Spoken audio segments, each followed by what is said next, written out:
Ирлештирүүдөн кийин Ош шаарынын аянты 18.300 гектардан 37.500 гектарга чейин кеңейген. 100 миңден ашык жаран кошулган. Ички миграция күч калаада, буга чейин да шаарда жашап, бирок каттоосу район аймактарда туруп келген жарандар да басымдуу. Бул Ош шаарынын Алай 1, Алай 2 көчөлөрү жергиликтүү тургундардын айтымында айылдын түптөлгөнүнө бери дегенде 20 жылдай болгон.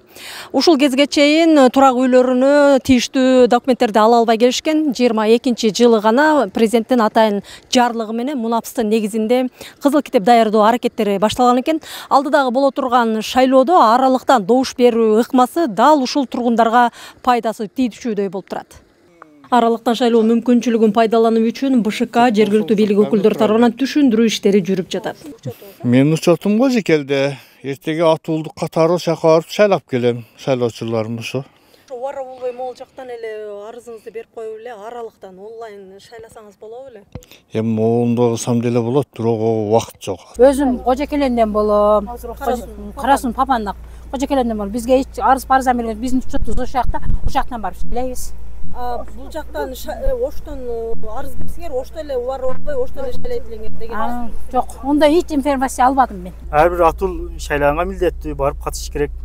Шайлоону шайлаш керек, өзүгө жаккан адамды, өзүнүн адамдарды шайлайбыз да. Кыргыз элине кызмат кылам дегендер шайлайбыз. Дача болбой шаарга өткөндөн кийин бир канча көчө мындай Төлөйкөн айыл өкмөтүнө караган бойдон калып калган да. Ошолор ушул кезге чейин соттошу, ана мына болуп документи болбой келатат да. Ар көчөңөргө жеткиргиле деп жеткирип атабыз да. Эми ошо менен адамдар өзү жоопкерчиликтүү болуп барып шайлоого катышыш керек да. Эң активдүүлүк келечек ээлеринде. Окуу жайларда ачылган шайлоо түйүндөрүндө арыз берүүчүлөрдүн саны көп.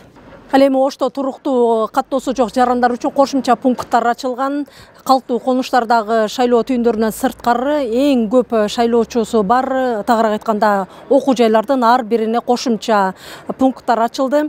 Болгону аралыктан добуш берүү мүмкүнчүлүгүн пайдалануу үчүн эми жарандар арыз менен гана кайрылуу керек. Ал эми арыздар ноябрдын 6-сына чейин гана кабыл алынат. Баткен облусунун Кадамжай районунан болобуз. Аралыктан шайлоо мага негизинен жакты. Өзүбүздөй айылга барып, отуруп шайлап неме кылбай эле ушул шаарда жүрүп деле шайлап койсок болот экен. Негизинен ошону түшүндүк. Бизге мындай жакты деп.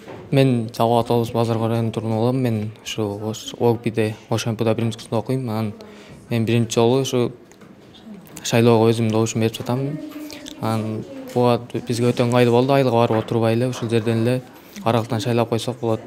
Ал эми аралыктан добуш берүү ал күнү Ош шаарында бир гана даректе Алишер Набай атындагы орто мектептин имаратында жүргүзүлөт. Бул үчүн 9501 аталышындагы кошумча шайлоо түйүнү иштейт. Биздин ошол Ош шаары боюнча 500дөн ашыгыраак адам катталып тур.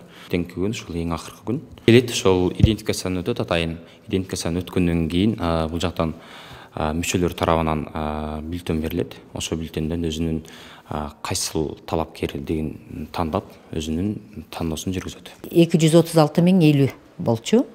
Азыр эми акыркы биздин окончательный списогыбыз келет, тизмебиз, бирок 7 ноябрь 10 күн калганга чейин электронный болуп келет. Андан кийин 12 ноябрга чейин биз распечатка кылып, анан кийин шайлоо комиссияларына беребиз да, алар илишет.